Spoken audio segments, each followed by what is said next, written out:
Hello everyone, welcome back to my channel. तुमच्या सगळ्यांचं खूप खूप स्वागत आहे माझ्या एका नवीन इन्फॉर्मेटिव्ह व्हिडिओमध्ये. तर आज आपण आलो आहे 3.5 शक्तिपीठातील अर्धशक्तिपीठ असलेल्या आई सप्तशृंगी मातेच्या दर्शनासाठी. खरं तर आम्ही खूप दिवसांपासून इथे येण्याचा प्लॅन करत होतो, पण म्हणतात ना, जोपर्यंत मातेचं बोलवणं येत नाही तोपर्यंत आपण काहीच करू शकत नाही. आणि फायनली आज ते बोलवणं आलं.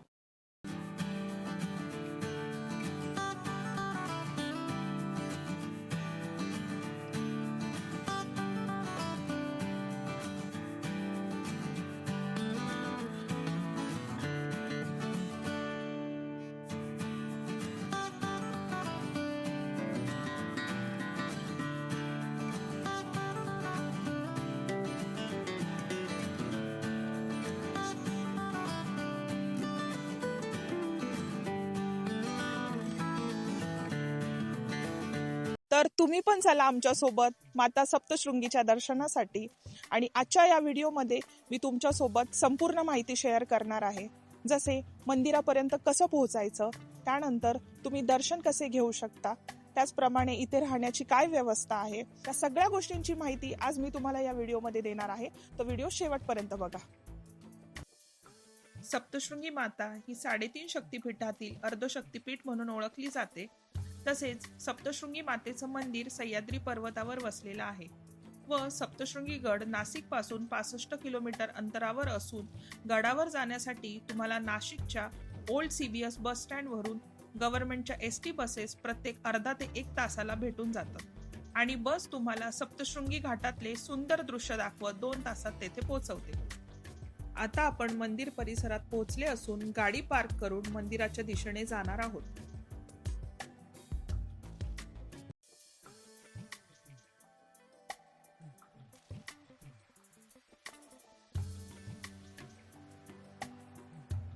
आणि रोपवेची जी बिल्डिंग आहे तिच्या मागच्या बाजूला प्रशस्त अशी जागा आहे, तिथे तुम्ही तुमची गाडी पार्क करू शकता आणि 2 तासासाठी गाडी लावली तर 50 रुपये चार्ज केले जातात. फायनली आम्ही इथे पोहोचलो आहोत आणि मंदिरात जाण्यासाठी 2 मार्ग आहेत. तर पहिला म्हणजे पायऱ्या, तर साधारणतः इथे 500 पायऱ्या आहेत, आणि दुसरा म्हणजे रोपवेने. तर आज आम्ही रोपवेने जाणार आहोत.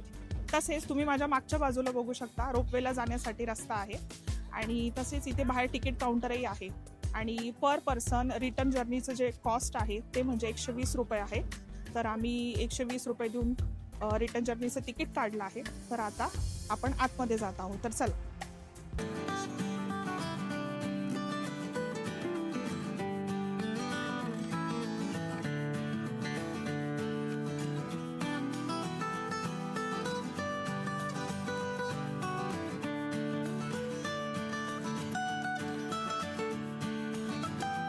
तर आता आपण इथे आलो आहोत आणि इथे तुम्ही बघू शकताय त्यांनी एक मॉल टाईप बनवलेला आहे इथे. आणि तसेच इथे तुम्हाला खूप सारे शॉप्स पण दिसतील. त्यानंतर इथे तुम्हाला जर ओटी घ्यायची असेल तर ओटीचं सामान, प्रसाद सगळं काही तुम्हाला इथे मिळून जाणार आहे. तर आता आपण रोपवेने वरती जाणार आहोत दर्शनासाठी. तर चला. अच्छा, सगळं चालत त्याच्यामध्ये. बरं बरं, ठीक आहे. काही कमी करून देतो काय. हा, चालेल, ठीक आहे. मध्ये एंटर केल्यानंतर उजव्या बाजूला हे शॉप आहे. तेथून आम्ही देवीला 11 वार साडी, खद, नारळ आणि प्रसाद घेतला आणि हे सगळं आम्हाला पडलं 750 रुपयात. इथे प्रशस्त असा वेटिंग एरिया पण बनवला आहे. म्हणजे जर चैत्र महिना किंवा नवरात्री असेल तर त्या वेळेला इथे खूप गर्दी असते, तर त्यासाठी त्यांनी इथे वेटिंग एरिया पण बनवला आहे. आणि बाहेरच्या बाजूला इथे पण एक वेटिंग एरिया आहे. थोडे पुढे आल्यानंतर चप्पल, शूज ठेवण्यासाठी इथे काउंटर आहे. सप्तशृंगी मातेच्या गडावर जाण्यासाठी हा फ्युनिक्युलर रोपवे आहे, ज्यामुळे सुमारे 500 पायऱ्या स्किप करून तुम्ही वरती मंदिरापर्यंत काही सेकंदात पोहोचू शकता. तसेच या रोपवेमध्ये 6 कप्पे असून प्रत्येकी 10 प्रमाणे 60 लोक बसू शकतात. आणि आतमध्ये ACची पण सोय असल्यामुळे उन्हाळ्यात अजूनच आरामदायक प्रवास फील होणार. आणि रोपवेने जाताना वरतून जो व्ह्यू दिसतो तो अजूनच अट्रॅक्टिव्ह वाटतो. सप्तशृंगी मातेला अर्धशक्तिपीठ रूपात पूजलं जातं आणि सप्तशृंगी मातेची ही मूर्ती स्वयंभू आहे. तसेच मंदिर 7 छोट्या छोट्या पर्वतांनी वेढलेले असल्यामुळे या ठिकाणाला सप्तशृंगी गड असे म्हटले जाते. आणि याच ठिकाणी सप्तशृंगी मातेने महिषासुराचा वध केला होता. तसेच राम आणि सीता वनवासात असताना देवीच्या दर्शनाला आल्याचे म्हटले जाते आणि छत्रपती शिवाजी महाराज सुरतला जाण्याआधी या ठिकाणी चालले होते. तसेच हे आहे मार्तंडे पर्वत, जिथे मार्तंड ऋषी तपस्या करायचे, ज्यामुळे या पर्वताला मार्कंडे पर्वत म्हटले जाते. आणि पौराणिक कथेनुसार मार्कंडे ऋषी सप्तशृंगी मातेला पौराणिक कथा आणि श्लोक वाचून सांगायचे. त्यामुळे असे मानले जाते की मातेची मूर्ती थोडीशी मार्कंडे पर्वताकडे झुकलेली आहे. या अगोदर ज्या वेळेस आम्ही सप्तशृंगी गडावर दर्शनासाठी आलो होतो, त्यावेळी आम्ही पायऱ्या चढून दर्शन केले होते. पण या वेळेस आम्हाला रोपवेचा एक्सपिरियन्स घ्यायचा होता आणि तो एक्सपिरियन्स आम्हाला तुमच्यासोबतही शेअर करायचा होता. त्यासाठी ह्या वेळेस आम्ही रोपवेने जाण्याचे ठरवले.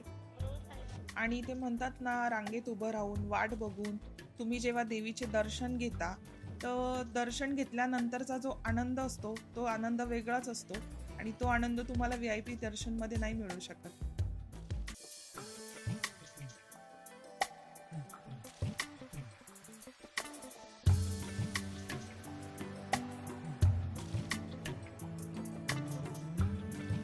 तर फायनली आमचं दर्शन झालं आहे. आमचं दर्शन पण खूप छान झालं. आम्ही अगोदर रोपवेने वरती गेल्यानंतर थोड्या पायऱ्या चढाव्या लागल्या आणि त्यानंतर आम्ही रांगेमध्ये थांबलो. तरी अर्धा तास लागला आम्हाला आणि त्यानंतर देवीचं दर्शन झालं. दर्शन पण खूप छान झालं. खूप छान एक्सपिरियन्स होता आमचा. रोपवे मधून बाहेर आल्यानंतर तुम्हाला इथे पण खूप सारे शॉप्स दिसतील. जसं इथे तुम्हाला प्रसाद मिळेल, हळदी कुंकू. तसेच पुढे गेल्यानंतर इथे लहान मुलांची खेळणी, ज्वेलरी, हे सगळ्या प्रकारची दुकानं तुम्हाला इथे मिळतील. तिथून पुढे आल्यानंतर तुम्हाला इथे जेवणासाठी पण बरेच ऑप्शन्स आहेत. तर आमचं दर्शन झालंय आता, त्यामुळे आम्ही इथे आता थोडं खाण्यासाठी आलोय. तर आम्ही इथे मिसळ आणि वडा रस्सा घेतलाय आणि दोघांची जी कॉस्ट आहे ती 80 रुपये आहे.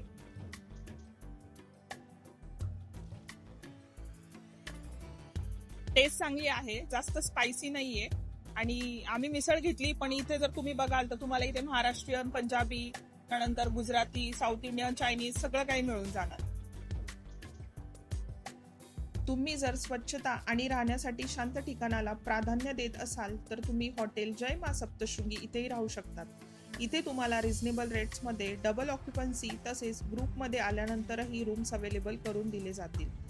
व तुम्ही आमच्या चॅनलचे सबस्क्रिप्शन दाखवल्यास तुम्हाला 10% डिस्काउंटही मिळेल. हे ठिकाण मंदिरापासून अगदी 2 मिनिटाच्या अंतरावर असून तुम्हाला इथे स्पेशियस रूम्स मिळतील.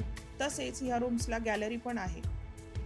कन्व्हिनियंट आणि कम्फर्टेबल रूम हवा असल्यास तुम्ही डिस्क्रिप्शनमध्ये दिलेल्या नंबरवर कॉन्टॅक्ट करून रूमची बुकिंग करू शकता.